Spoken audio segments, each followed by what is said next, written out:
Eh,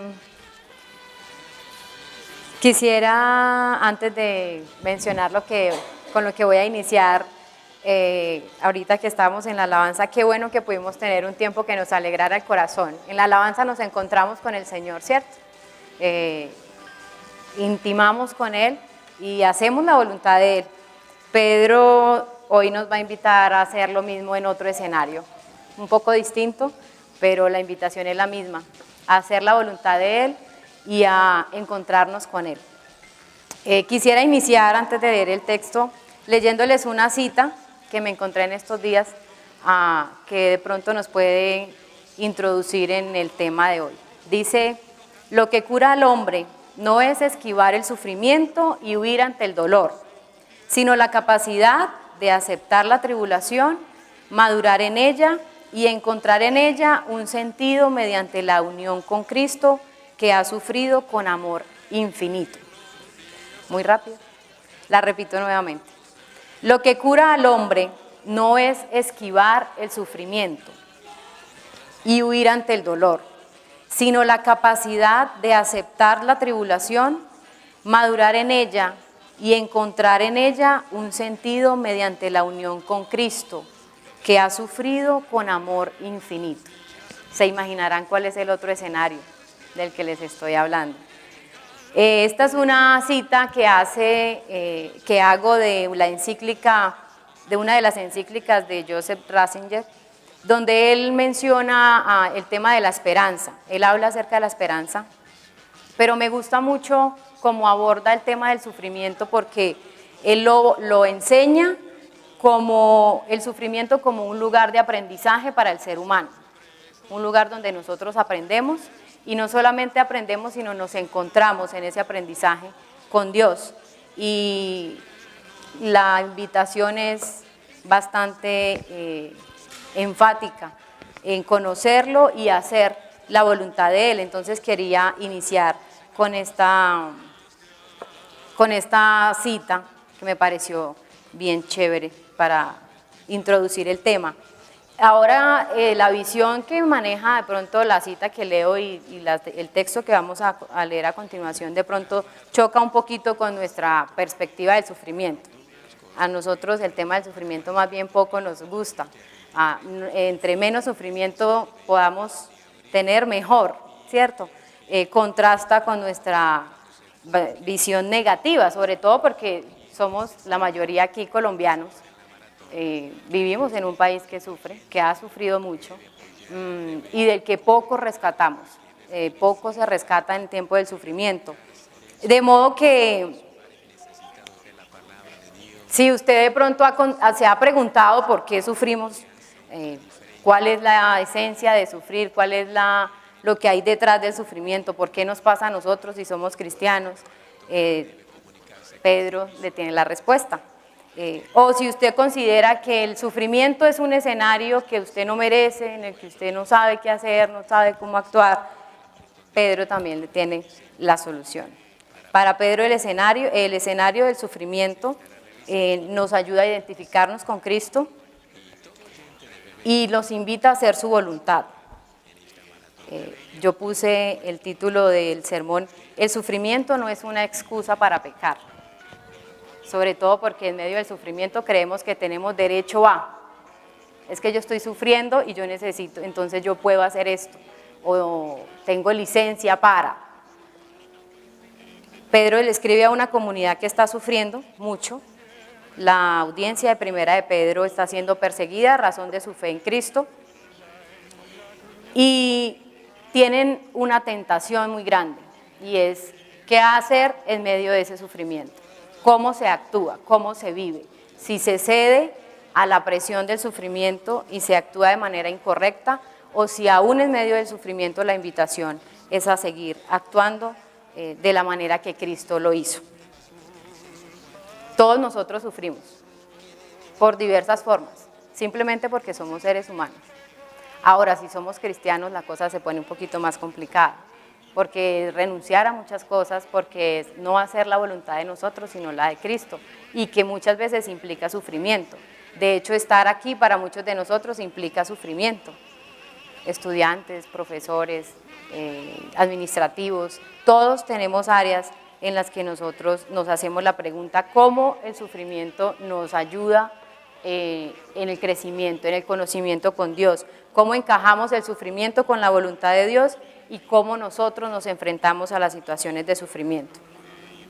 Les invito para que abran sus Biblias en Primera de Pedro, capítulo 4, leo para todos los versículos del 1 al 11.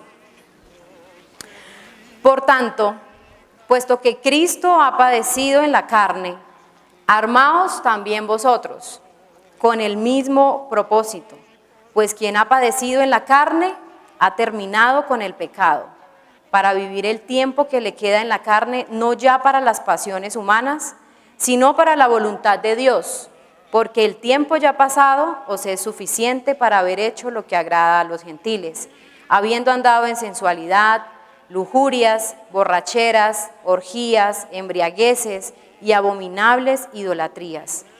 Y en todo esto se sorprenden de que no corráis con ellos en el mismo desenfreno de disolución, y os ultrajan, pero ellos darán cuenta a aquel que está preparado para juzgar a los vivos y a los muertos. Porque con este fin fue predicado el evangelio aún a los muertos, para que aunque sean juzgados en la carne como hombres, vivan en el espíritu conforme a la voluntad de Dios. Mas el fin de todas las cosas se acerca. Sed pues prudentes y de espíritu sobrio para la oración. Sobre todo, sed fervientes en vuestro amor, los unos por los otros, pues el amor cubre multitud de pecados. Sed hospitalarios los unos para con los otros sin murmuraciones. Según cada uno ha recibido un don especial, úselo sirviendo los unos a los otros como buenos administradores de la multiforme gracia de Dios. El que hable conforme a las palabras de Dios. El que sirve, que lo haga por la fortaleza que Dios da, porque para que en todo Dios sea glorificado mediante Jesucristo, a quien pertenecen la gloria y el dominio por los siglos de los siglos. Amén.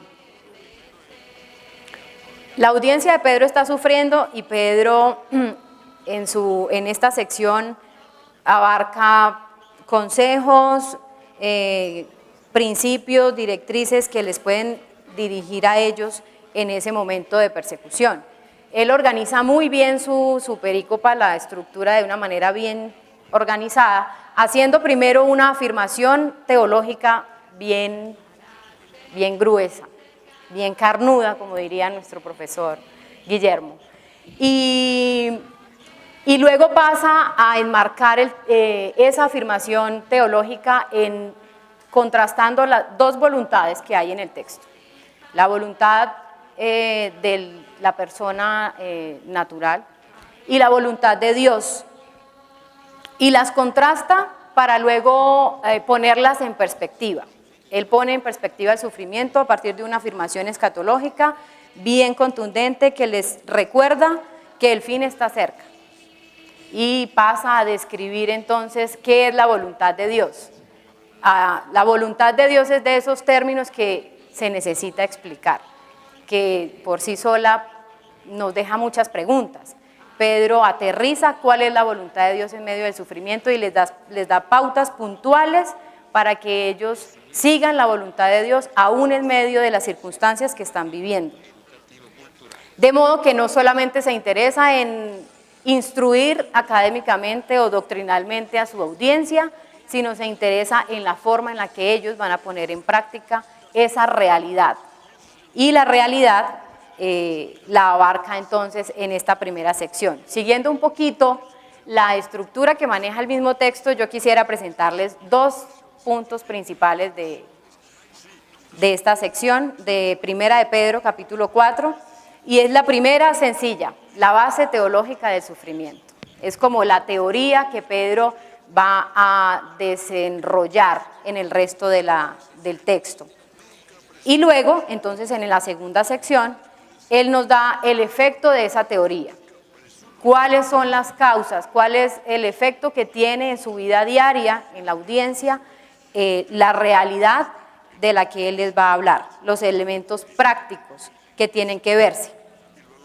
De modo que, en primera medida, la base teológica del sufrimiento los versículos 1 hasta el 7a. Y Pedro inicia de una manera bien particular, bien al grano, el propósito lo tiene bien firme, y él les dice, si Cristo sufrió, ustedes no pueden esperar menos. Si Cristo padeció, lo que les viene a ustedes no puede ser menos que eso. La audiencia está sufriendo, y Pedro es bien sincero diciéndoles, lo que a ustedes les espera es lo mismo, ustedes son seguidores de Cristo. Él sufrió y padeció, y entonces es lo que les viene a ustedes. Y él hace la afirmación, les dice, Cristo sufrió, ustedes no pueden esperar menos, y ármense con el mismo propósito. Evoca la figura del soldado que se alista para la batalla, pero la batalla del sufrimiento. Ármense con el mismo modo de pensar, puede ser la traducción de ese primer versículo. De la misma manera que Cristo actuó, entonces actúen ustedes, con la misma actitud que enfrentó el sufrimiento. Una visión diferente del sufrimiento. Cualquiera de nosotros hubiera esperado que Pedro iniciara diciendo palabras de, no sé, consolación, la palmada en la mano, en el hombro, alguna cosa, pero Pedro les dice, no esperen menos. Eso es regla de 3, es sencillo. Si Cristo sufrió, no podemos esperar menos. Y la remata diciéndole, quien ha padecido en la carne ha terminado con el pecado. O sea que el que sufre termina con el pecado. Eso es otra vez bastante revolucionario, y estas personas están sufriendo. Entonces la pregunta es, ¿cómo terminamos con el pecado? Otra vez volviendo a la frase inicial, el escenario del sufrimiento nos acerca a Cristo. Pedro les está diciendo, este escenario en el que ustedes están les lleva a conocer a Cristo. Entiendan que están siguiendo el modelo que Él nos enseñó a todos.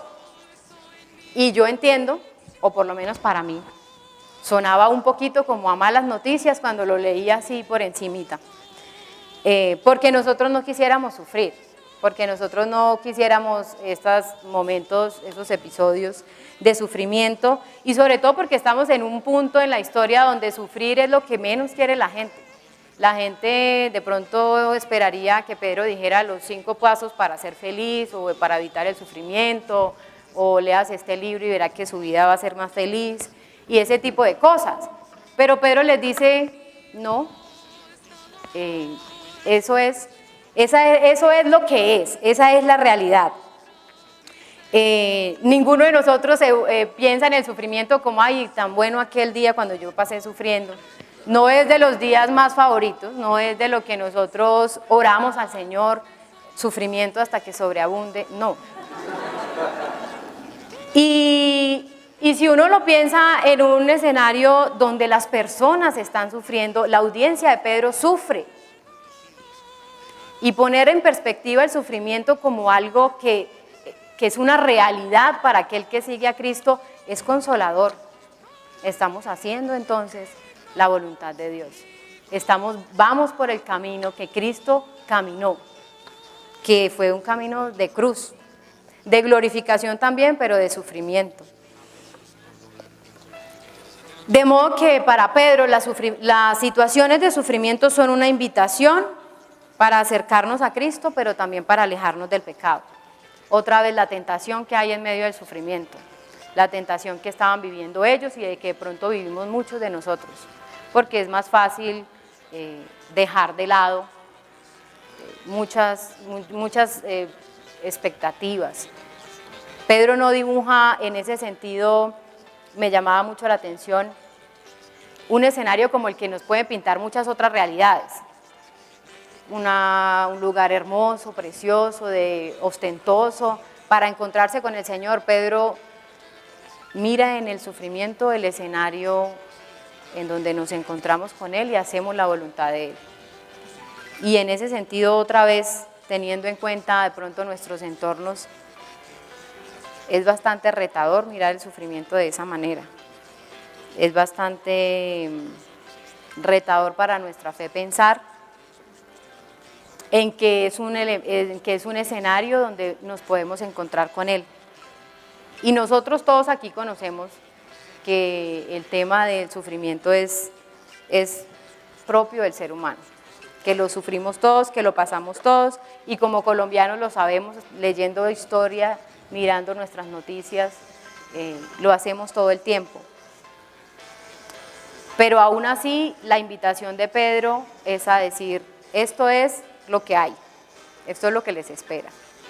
Y pasa a describir en una segunda instancia dentro de este primer bloque, a decirles la voluntad de Dios se hace en medio del sufrimiento. La voluntad de Dios, este es el escenario para hacer la voluntad de Dios, no para volver atrás. Y él enumera de los versículos 3 al 5 muchos de lo que podría ser eso que va en contra de la voluntad de Dios, las dos voluntades que yo les mencionaba al principio, que se contrastan en el texto. Y ellos están sufriendo porque no están siguiendo ese patrón de vida, porque no están cediendo ante ese modo de vivir en medio de la sociedad. Pedro les anima entonces a ellos a seguir haciendo la voluntad de Dios aún en ese escenario. Les recuerda que todo lo que están sufriendo es transitorio, que todo lo que están sufriendo habrá un juicio para ellos, pero que lo que a ellos les compete es hacer la voluntad de Dios, aun cuando eso genere sufrimiento en ellos. Todos nosotros, de pronto uno no encuentra un niño de pequeño diciendo, ay, yo quisiera ser teólogo. Mi hijo tiene 11 años y él me dice, mami, yo quisiera ser basquetbolista o quisiera ser músico. Eso obedece a los patrones sociales que se esperan, ¿cierto? Porque de pronto el dinero, porque el reconocimiento. Y un día cualquiera me hizo la pregunta, mami, ¿qué es lo que hace un teólogo? Llenando una encuesta del colegio donde piden los perfiles de los papás, él me dijo, ¿cómo pongo aquí? ¿Qué hace un teólogo? Mami, explícame porque no sé qué tengo que poner acá, no sé cuáles son los proyectos de un teólogo. Y yo pensaba, porque no es asunto de ser atractivo, ¿cierto? Porque estar aquí de pronto no genera expectativas de dinero o de reconocimientos.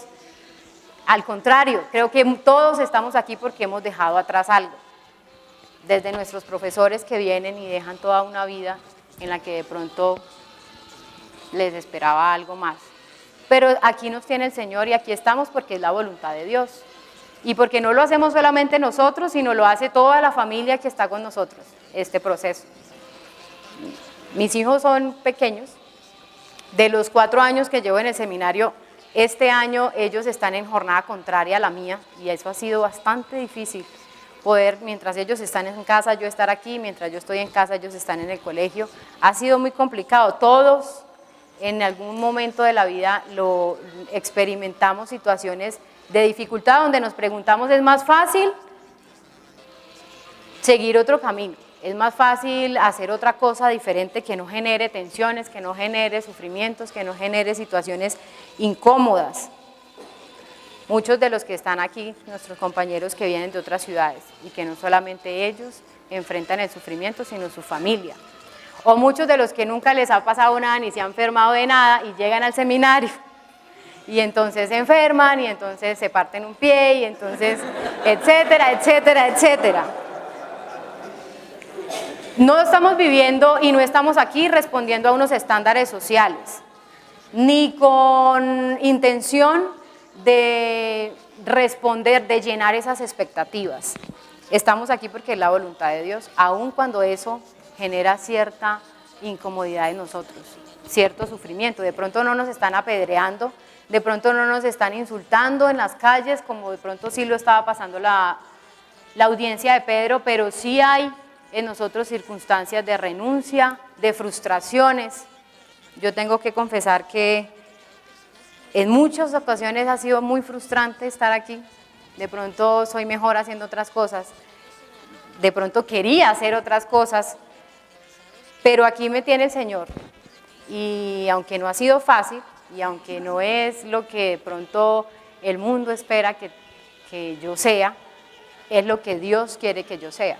Y en medio de esas circunstancias, poder entender que la voluntad de Dios también se hace en medio del sufrimiento. Es más fácil en el tiempo de alabanza, y es más fácil cuando estamos felices y con el corazón bien alegre, pero en el tiempo del sufrimiento también la invitación es a vivir de acuerdo a la voluntad de Dios. La doctora Dana Harris en el seminario especial de la semana pasada hizo una afirmación bien interesante. Ella dijo: Dios quiere que seamos santos y no tanto que seamos felices. Son dos cosas diferentes. Son dos cosas que de pronto nos la han invertido, pero hacer la voluntad de Dios no nos garantiza felicidad. Y hacer la voluntad de Dios no nos garantiza tener una vida rosa. A veces la voluntad de Dios es sufrir, pero otra vez recordando que es lo que nos espera, no hay otra forma. Si usted es seguidor de Cristo, el camino del sufrimiento es lo que sigue. Por último, Pedro pone en perspectiva, para que no todo sea así como tan fuerte, Pedro pone en perspectiva el sufrimiento y les dice: recuerden en el versículo 7a, el fin de todas las cosas se acerca, sencilla pero profunda, una verdad escatológica que de pronto ellos necesitaban recordar y que nosotros también hoy necesitamos recordar. En medio del sufrimiento, entender que esto no es perpetuo es muy alentador, que esto es transitorio es muy alentador, entender que hay una realidad trascendente, que Cristo que la venida, la inminencia de la venida de Cristo, aun cuando llevamos 2000 años esperando, se va a dar, es una realidad. Él de pronto levanta la pregunta: ¿cómo nosotros, qué tanto nosotros estamos viviendo a la luz de esa realidad? ¿Qué tanto eso permea no solamente nuestra forma de ver la vida, sino actuar, nuestra forma de actuar? Y entonces en ese sentido Pedro pasa a decirles, poniendo en perspectiva el sufrimiento, que eso no lo es todo, que no es lo último, que eso va a pasar. Entonces también es el punto en el que pone, en que recuerda a su audiencia, entonces, ¿cómo vas a actuar? ¿Qué es lo que vas a hacer? ¿Cuál es la invitación que Pedro nos hace en medio del sufrimiento? Y él dice: primero sean prudentes en la oración, en el versículo 7b. Pedro les exhorta a que su vida ética, su vida diaria, su forma de actuar en el diario vivir, tiene que reflejar esa realidad de Cristo, de que Cristo sufrió, de que esa es nuestra realidad, de que somos retados a hacer la voluntad de Dios en medio del sufrimiento. Y él reajusta entonces las expectativas que nosotros podemos tener a diario. Todos los estudiantes, yo sé que los profesores también, y los administrativos y todos los que estamos acá, hemos enfrentado la lucha de la oración, de que son los espacios que de pronto primero cedemos, pero Pedro les dice: eso es lo primero que deben tener en cuenta. Sean prudentes y sobrios en la oración. La invitación de Pedro es a orar más, a depender más a Dios, aunque en esos momentos la actitud es a estar más cerca de Dios y no alejarnos de Él, no el efecto contrario.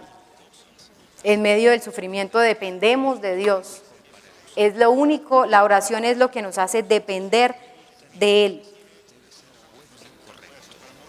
No, de pronto nosotros aquí en nuestras iglesias invertimos un poquito el orden, pero Pedro lo reajusta para invitarnos a ver en la oración como ese espacio donde nos acercamos a Él, donde respondemos de manera contundente y lo que marca entonces la trayectoria en medio del sufrimiento.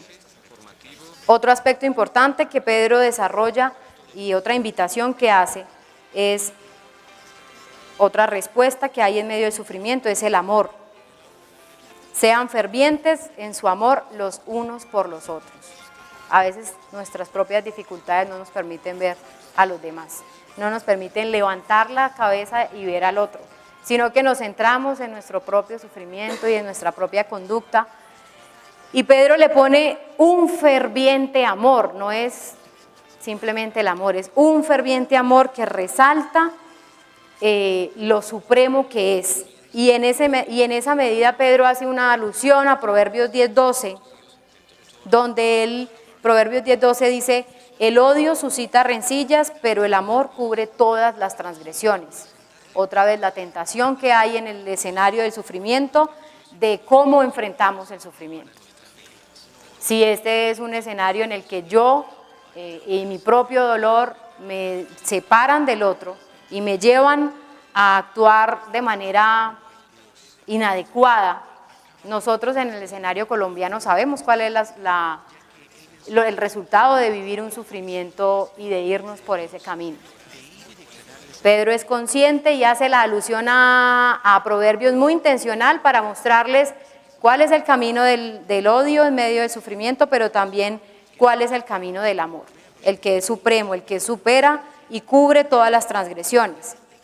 Palabras más, palabras menos, los que seguimos a Cristo, estamos invitados, aún en medio del sufrimiento, a vencer el mal con el bien. No es una licencia el sufrimiento para que usted se encierre en sí mismo y haga porque tiene derecho a, sino la invitación otra vez a estar en el otro. Carson indica que el proverbio aborda muy bien el contraste que Pedro está queriendo llevar, al que quiere llevar a la audiencia. Ellos saben cuál es el resultado del odio a partir de Proverbios. Y entonces el escenario del sufrimiento, ellos son invitados y retados a transitar el camino del amor, el camino del perdón, el camino de Cristo. Cristo sufrió, entonces Él transitó por este camino. Muy oportuno también para nosotros pensar cómo nosotros amamos al otro, cómo enfrentamos las situaciones en medio del sufrimiento de la mano del otro, aún de nuestra propia familia, aún de los que están a nuestro lado, de los que están compartiendo habitación aquí, de los que están en las oficinas todo el día, tratando de llevar y superar el tiempo y el momento de sufrimiento. Nosotros enfrentamos entonces las dificultades, somos invitados a superar ese episodio y trascender entonces actuando en medio del amor. Un tercer punto que Pedro resalta sean hospitalarios pero sin queja, a propósito del ministerio que nos presentaban ahorita. Pedro les invita a ser hospitalarios sin quejarse. Otra vez, yo pienso en el escenario en el que están estas personas y es un reto muy grande. Es una invitación bastante fuerte la que está haciendo Pedro a su audiencia y él es consciente de lo que están viviendo. En el tiempo de ellos el tema de ser hospitalario era bien importante porque sabemos la tarea de evangelización era un tema de amor fraternal bien importante en la cultura en la que se desarrolla el texto.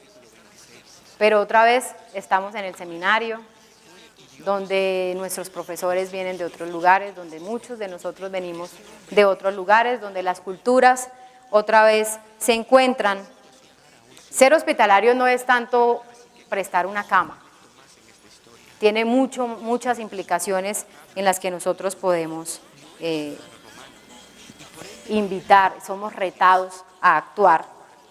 Ser hospitalarios implica también nuestro cuidado del otro en medio de mis circunstancias y de estar conscientes de que ese otro también está transitando el camino de la cruz, que no es un camino fácil el que nos dejó Cristo. Por último les dice, sirvan con sus dones los unos a los otros, diversos dones en medio de toda la diversidad de carismas que Pedro les menciona, son invitados a servir los unos a los otros. Otra vez el concepto comunitario que hay en medio del sufrimiento es bastante importante. La mirada no se centra en uno mismo, la mirada no es a compadecerme de mi sufrimiento, El sufrimiento es lo que viene, es lo que toca, es el camino que nosotros seguimos. Y en ese camino servimos a los demás. Y en medio de ese servicio a los demás, entonces nosotros glorificamos a Cristo. Todo este escenario que Pedro presenta en la segunda sección, todas estas formas en las que se actúa, es una forma en la que hacemos la voluntad de Dios, en la que hacemos lo que Dios espera que nosotros hagamos. Y él cierra con una doxología donde invita nuevamente a tener presente a Dios en todos, aún en el sufrimiento, aún en los tiempos difíciles. Entonces el sufrimiento no es un momento para que usted se autocompadezca. No estoy anulando el tema, y Pedro no lo está haciendo de ninguna manera, la realidad difícil que es el sufrimiento. Pero otra vez nos pone a Cristo como la razón del sufrimiento. Porque seguimos a Cristo, entonces sufrimos. Entonces, teniendo en cuenta esa perspectiva, es bastante interesante ver cómo en el sufrimiento nos encontramos con Dios y caminamos con Él y hacemos la voluntad de Él. Yo encontraba una encuesta que se hizo en el 2015 acerca de la salud mental de los colombianos. Y uno de los problemas más grandes que hay es el tema del individualismo. Mucho de la audiencia de Pedro seguramente estaba tentada a decir, bueno, pero si yo estoy sufriendo, usted pues defiéndase como pueda, hagámonos cada uno como pueda. Y la invitación de Pedro es, aún en esa situación difícil, usted sirva, usted sea hospitalario, ame, ore. Ese es donde nosotros, allí en ese panorama, nada deseable para muchos de nosotros, es donde nos encontramos entonces con el Señor y hacemos su voluntad. Citando otra vez la doctora Dana Harris del nuestro seminario la semana pasada, ella decía, no hay atajos en el camino a la gloria, pero estamos en el camino que es mejor. El sufrimiento y la realidad del sufrimiento no nos desanima. Para Pedro, la razón por la que su audiencia, el argumento que le da a su audiencia para animarlo es que Cristo sufrió y que eso es lo que les espera a ellos. Y que en medio de ese sufrimiento pueden hacer la voluntad de Dios. Están invitados y retados a hacer la voluntad de Dios, aun cuando eso no signifique llenar las expectativas de los demás, aun cuando eso implica rechazo y sufrimiento a nosotros por no hacer lo que se espera que hagamos. Y otra vez la perspectiva de la segunda venida que reorganiza lo que es importante, lo que es trascendental. Los afanes de nosotros nos hacen ver que lo importante es lo de hoy, lo de ya, lo que tengo que hacer, la clase, el trabajo, van a cerrar mes, no sé, toda la cantidad de cosas inmediatas, todo es urgente. Hoy en día todo es inmediato, todo tiene que ser ya, todo es importante. Pero lo que realmente es importante, les dice Pedro a su audiencia, es que todo esto va a terminar. Y que lo que queda es lo que usted siguió, el camino que está transitando de Cristo, pero también la forma, en esa verdad, cómo reconfigura la forma en la que nosotros vivimos en el presente, en la que actuamos hoy. Somos invitados y retados a encontrarnos con Cristo en el sufrimiento, a hacer la voluntad de Él en ese sufrimiento y a glorificarle en Él con cada una de las cosas que hacemos en nuestro diario vivir. Y cierro con otra vez, una cita de la encíclica que les mencionaba al inicio, y dice, el sufrimiento, sin dejar de ser sufrimiento, se convierte a pesar de todo en un canto de alabanza. Oremos. Señor, no conozco los sufrimientos que pasan mis compañeros y las personas de nuestra comunidad, aún de las personas en nuestras iglesias, pero entendemos que tú sufriste y que el camino que hemos elegido es el tuyo, y que aún en medio de ese sufrimiento somos invitados y retados a hacer tu voluntad, a comprender y recordar que todo esto es pasajero, que todo esto es transitorio y que tú vienes, tú vuelves. Y a la luz de esa verdad entonces nos invitas a mirar hoy cómo actuamos. Cómo, Señor, actuamos en medio de circunstancias difíciles, donde son absolutamente contraculturales, donde estamos invitados a amar al otro. Yo te pido, Señor, que tú, en medio de las circunstancias particulares que cada uno de nosotros vive, nos ayudes, Señor, a hacer tu voluntad, nos ayudes a glorificarte y a comprender desde nuestro corazón que este es el camino, aunque doloroso, ese es tu camino, y que estamos transitando, Señor, el camino de la fe que tú nos enseñas. Gracias te doy, Señor, y oro para que cada uno de nosotros sea consolado y animado por medio de esta palabra en las circunstancias particulares. En el nombre de tu Hijo te doy gracias. Amén.